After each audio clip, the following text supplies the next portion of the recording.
So good morning sa inyong lahat guys. So ngayong araw na to, gagawa lang tayo ng video regarding doon sa mga nagpi-PM sa akin na ang dami-dami nyo na nagpi-PM sa akin.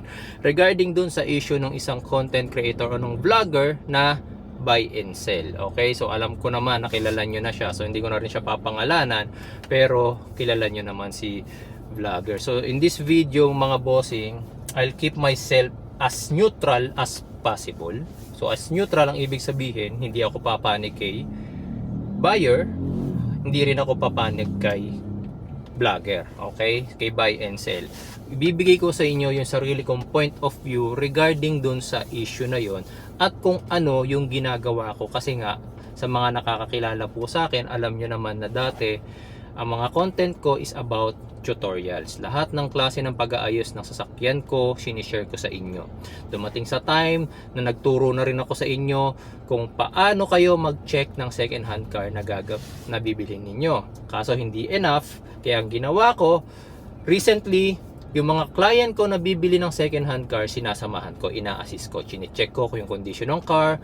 Kaya nga maraming buy and sell car dealers na nagagalit na rin sa akin kasi maraming tinamaan, mga nagpapalusot ng bangga, nagpapalusot ng nabaha, nagpapalusot ng tampered, nagpapalusot ng may problema sa papel, may problema sa makina, sa transmission, etc. So lahat kasi yan chine-check ko mga bossing, kaya ang daming nagagalit sa akin.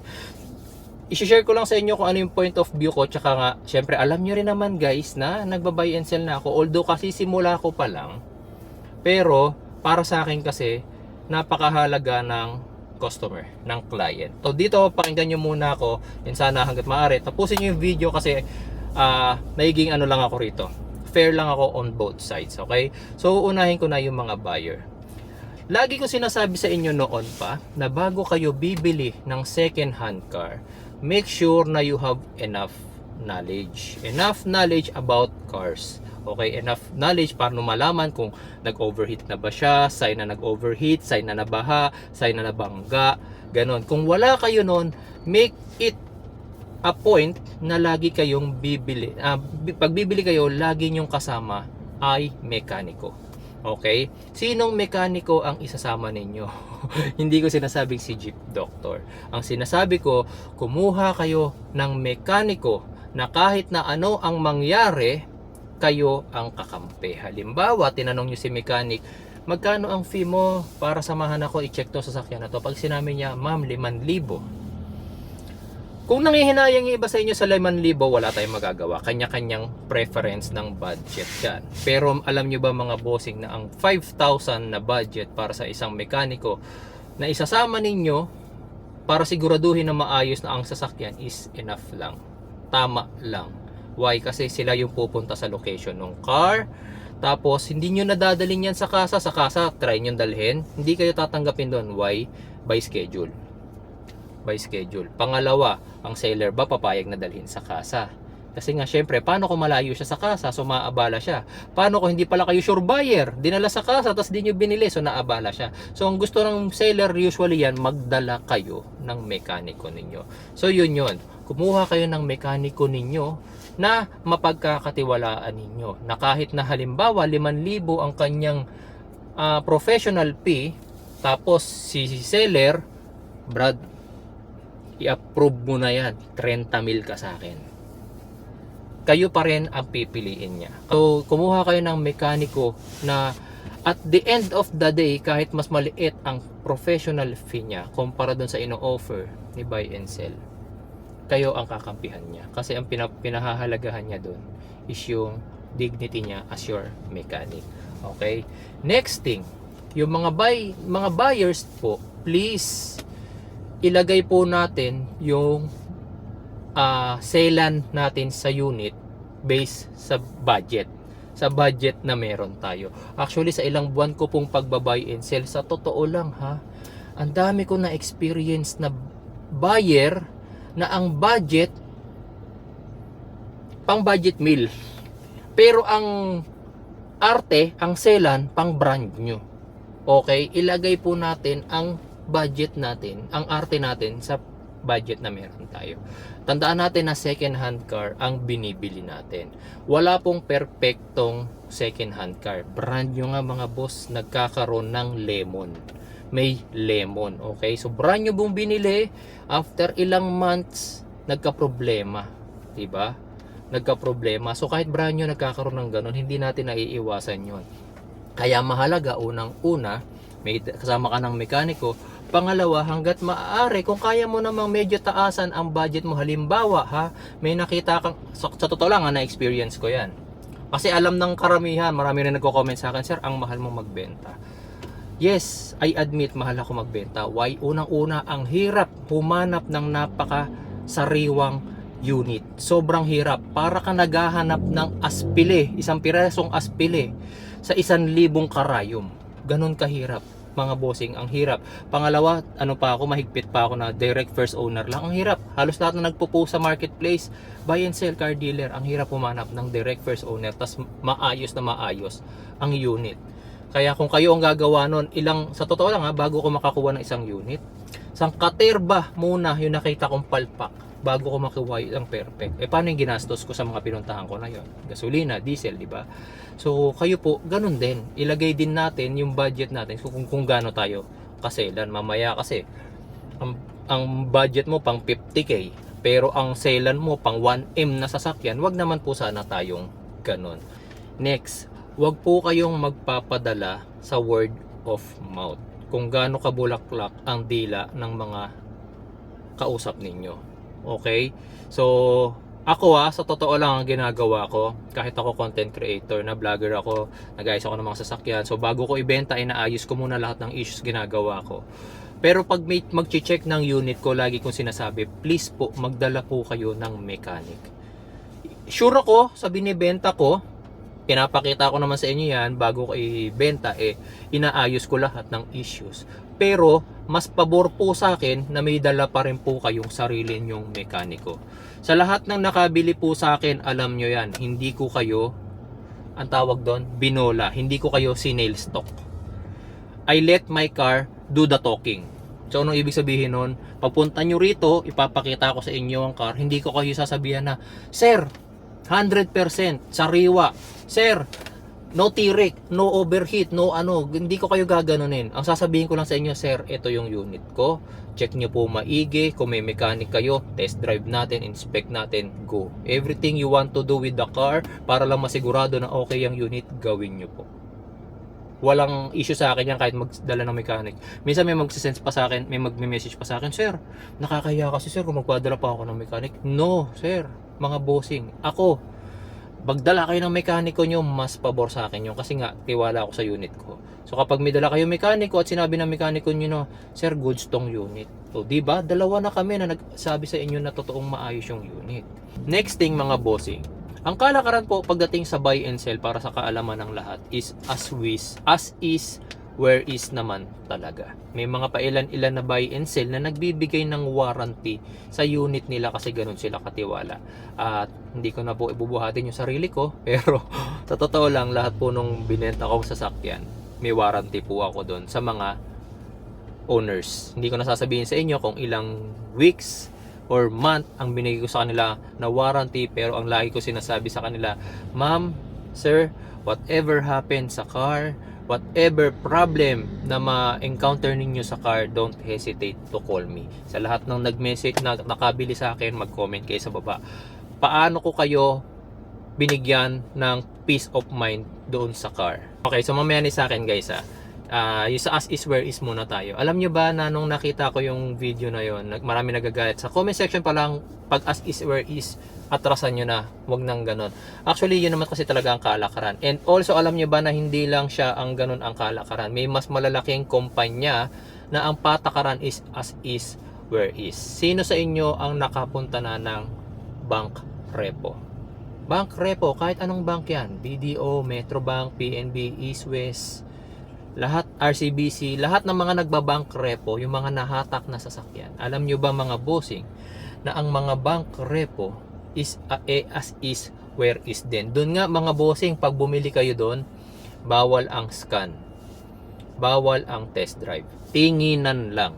Paaandarin yung sasakyan, oo, i-start pala rather, pa-startin yung makina, pero bawal mong i-atras abante, Bawal na bawal. Bawal mong saksakan ng scanner. Bawal mga bossing. Gumawa na ako ng video niyan dati. Kaya kapag nandun ka sa mga ganong banks, bawal po. Ang isa lang yata na nagpa-scan sa akin dati is the HMR auction. Auction yun. Scan lang. Pero nung iti-test drive ko na, bawal. Atras abante lang, bawal. Bawal na bawal. So, yung mga buy and sell nga, ang alam ko nagpapa-test drive. Nagpapa-scan. Okay?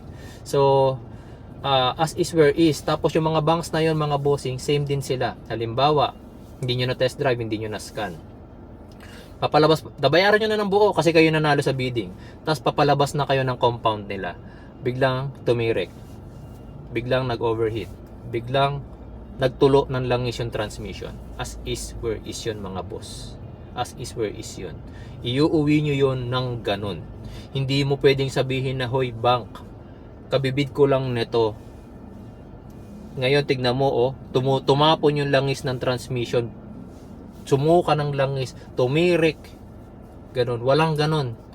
Minsan nga kapag dapa ang gulong sa bangko, dapa mo yung makukuha. Magdala ka ng gulong mo, magdala ka ng inflator mo. Kung dead ang battery niyan, hindi nila bibigyan niya ng battery. Bumili ka ng battery mo, magdala ka ng battery mo.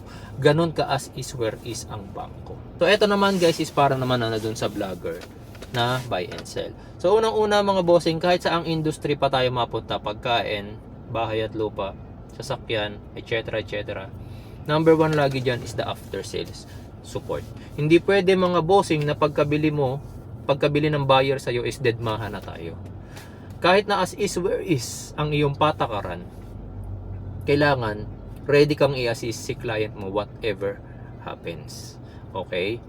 So, hindi kita inuobliga na magbigay ng warranty kung hindi mo kaya. Ako kasi, kilala ko ng mga viewers ko kung paano ko magbigay ng warranty sa kanila. Alam nila yan. Marami akong viewers na ilang taon or months na nakabili sa akin, pero hindi ko sila pinabayaan kahit konti. Okay? So, kahit yung maramdaman lang nila na hindi mo sila dinidedma, malaking bagay na yan. Kung hindi mo kaya magbigay ng 1 month warranty, maiintindihan ko. Kung hindi mo kaya magbigay ng 1 week warranty, maiintindihan ko. Pero magbigay ka man lang sana kahit 3 days warranty. 3 days warranty para magkaroon yung tao ng pagkakataon na i-drive ng husto yung sasakyan at maramdaman niyang walang problema. Tapos, bahala after 3 days na winalwal na niya yung sasakyan, wala naging problema, goods na yon. Kasi nga, mga older model ang binebenta mo.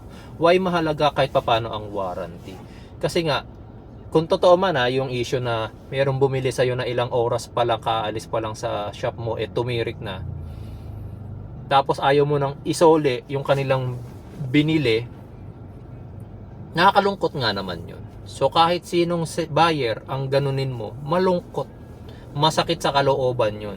Yung pinaghintay mo, meron pa ako nabasa na sila, I don't know kung magkaibang tao sila ha, na may problema, ibinalik din on the same day, tapos pinaghintay mula umaga hanggang gabi, hindi nyo inassist. 'Di ba? Tapos naghihintay lang sila sa labas, tapos yung mga tauhan pumasok daw sa loob ng office, naka-aircon, tapos ilang oras bago lumabas, tapos sasabihin lang, hindi sumasagot si boss, wala si boss. Si boss, ikaw yun. Okay? So sa akin lang, huwag mong pabayaan ang after sales support. Huwag mo pabayaan, kahit papano, lalong-lalo na yung mga kabibili pa lang sa'yo, nakalalabas pa lang ng compound. Huwag naman ganon. Kapag ka nakita, ako nga, mga bossing, sa totoo lang hindi naman sa binibuild ko yung sarili ko. Lalong-lalo na yung mga nakakabili sa akin, lalo na yung malayo, may nakabili sa akin ng Vios, papuntang Pangasinan. Meron akong client na, yung kabibenta ko lang ng Everest ko, mula na iya, binyahin na niya agad ng Baguio. Diba? Yung mga nakakabili sa akin na sasakay mga malalayo. Sir, hindi sila nagme-message na, Sir, nakauwi na ako. Hindi. Tanungin mo sila. O kaya mag-comment nga pala kayo rito. Sila mismo, mini-message ko, Sir, kamusta po? Nakauwi na po ba kayo ng maayos? Bakit ko ginaganon? Kasi nga, alam ko na long trip yung kanilang tinakbo. So, dun pa lang test drive na nila sa sasakyan. Pagka sinabi nila, Sir, pasensya na, nakauwi na ako, hindi lang ako nakapag-message. Okay po, kamustahin ko lang po sana yung biyahe nyo. Ginaganong ko sila. Mag-comment po yung mga nakabili sa akin. Ginaganon ko sila. Ako pa mismo ang nagme-message, sir, nakauwi po ba kayo ng maayos? Kamusta po yung sasakyan? Wag naman po sana kapwa ko content creator na kabibili pa lang sa'yo ng sasakyan, sasabihan mo na agad ng as is where is yan, boss. 'Di ba? Ngayon, kung yung totoo man yung sa issue na wala pang 24 hours is nagka-problema tapos binabalik nila sa sasakyan, kung ayaw mong isoli ang pera nila, marami ka namang unit dyan. Change item man lang, idol. Change item man lang, bossing. Change unit pala, rather. Change unit. Ibigay mo sa kanila, i-alok mo sa kanila yung same price nung unit na meron ka dyan. Kung hindi man same price, kung medyo mas mataas ng konti, di sabihin mo, bossing, ito lang ang meron ako, kaso mas mataas ng 10,000.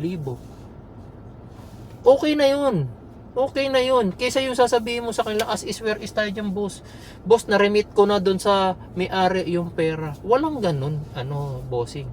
Wag naman sana tayong ganun. Nakakalungkot kasi syempre, yung iba sa atin, nagbenta pa ng kalabaw, makabili lang ng sasakyan. Nagbenta ng lupa, makabili lang ng sasakyan. So bakit nila ginagawa yun? Kasi nga para sa family nila. Regalo sa pamilya, reward sa sarili. Tapos yun pa yung mangyayari. Napapanood kita eh. So marami kang viewers. Million viewers ka na. Sa kita mo pa lang sa vlog, for sure, tiba-tiba ka na. Okay, tiba-tiba ka na. Sa dami pa nang bumibili sa'yo, another tiba-tiba yun. Next thing na imapapayo ko sa'yo, get a trusted mechanic. Your trusted mechanic na aayos ng mga sasakyan. Yes, lahat ng mabibili mong sasakyan may issue. Pero if you have your own mechanic na aayos niyan, mas makakatipid ka. Kaysa yung every bibilin mo, dadalhin mo sa talyer, magpapagawa ka, mas mahal yun. Pero kung may sarili kang mekaniko, nasusweldohan mo araw-araw or monthly, ganito ang sweldo ng mekaniko mo, mas makakatipid ka. So lahat ng issues ng mabibili mong sasakyan or lahat ng sasakyan mo na nabenta, tas binalik ng client, sir, may problema to, may mekaniko ka na mag-aayos. I don't know kung may mekaniko siya, pero parang may nabasa ako na ganun na meron namang mekaniko doon, di ba? So mag-invest ka, bossing, sa mekaniko na mag-aayos ng mga sasakyan na ibabalik sa iyo, o yung mga sasakyan na mabibili mo at ibabay and sell mo pero may issue. Paayos mo muna sa mekaniko mo. So mahalaga kasi diyan, bossing, wag puro pera ang may gilabanan natin. Ako kasi ang lagi ko sinasabi sa mga viewers ko, di baling matulugan ako ng unit kaysa lokohin ko kayo. Totoo yun, mga boss. Ang hirap ng competition. Minsan may binebenta akong sasakyan, ang mileage 70,000, 80,000. Tapos makakakita kayo ng mga unit sa market, uy, 20,000. Yung Everest ko, bakit matagal mabenta yon? Actually, hindi number one issue yung presyo. Hindi number one issue yung presyo. Ilan na ang tumingin doon? Sa totoo lang, ilan na ang tumingin? Kaso 49,000 kilometers na ang natakbo. Meron akong viewer, chinek niya yung Everest ko, 49,000. Tapos sabi niya sa akin, sir, pwede ba, sir, papasama ako sa iyo, meron lang tayong i-check dyan malapit. Car dealership. Everest din, same year model sa akin. Same price kami, pero mas mababa yung mileage. 20,000 kilometers lang yung mileage. 20,000. Yan, papakita ko sa inyo sa video. 20,000 kilometers lang yung mileage. Angle ko. Okay. Nakalagay dito is 25,212.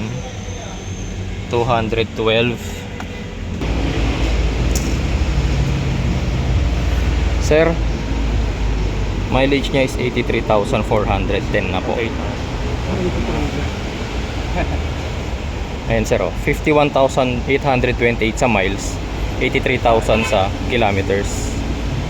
Kaya po siguro, sir, ganito na nagpalit na ng gulong. Sinamahan ko. Siyempre maniningil na ako ng fee ko, Tapos, pagdating ko pa lang, sabi ko agad, hindi ko pa kinakabit yung scanner, tampered to. Why? Kasi nakita ko kaagad lahat ng gulong napalitan na. Pagbukas ko ng pinto, nakita ko yung upuan butas na. Yung akin nga 49,000 kilometers, halos wala pang lukot. Sa kanya 20,000 kilometers, butas na. Okay? So nung kinabitan ko na ng scanner, eto na. Lumabas. 80,000 mahigit na yung kanyang natakbo. Okay? So yun, ako mga bossing, ang binibenta ko sa inyo is my dignity. Kasama nyo yung binibili sa akin, my dignity and my honesty. Mas mahal man ako sa iba, sinisigurado ko naman mga bossing na yung sasakyan na bibilhin nyo sa akin, taon na hindi pa kayo nagkakaproblema. May maipagawa man kayo dyan, PMS lang.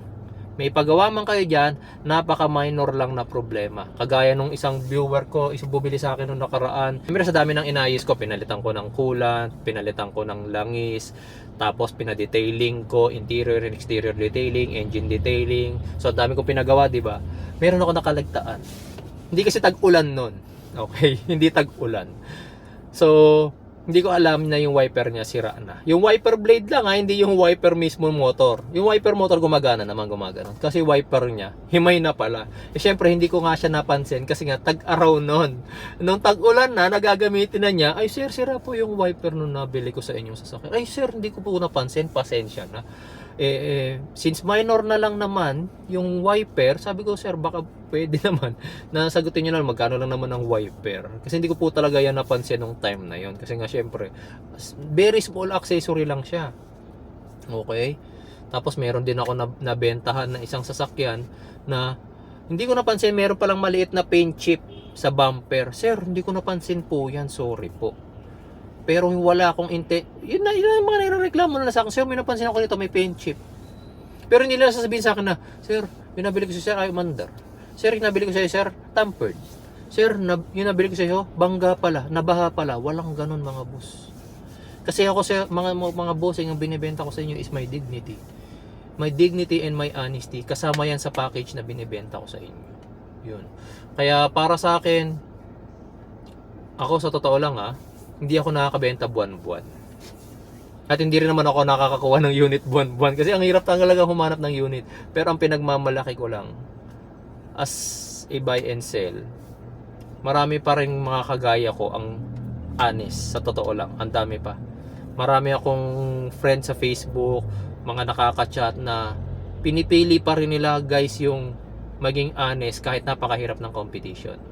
Sa totoo lang.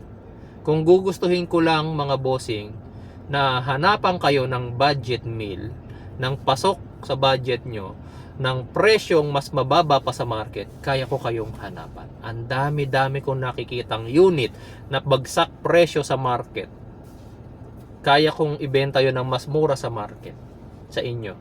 Pero ayoko kayong bigyan ng sakit ng ulo. Ayoko na lang magsalita kung ano yung mga issues ng mga sasakyan na yon.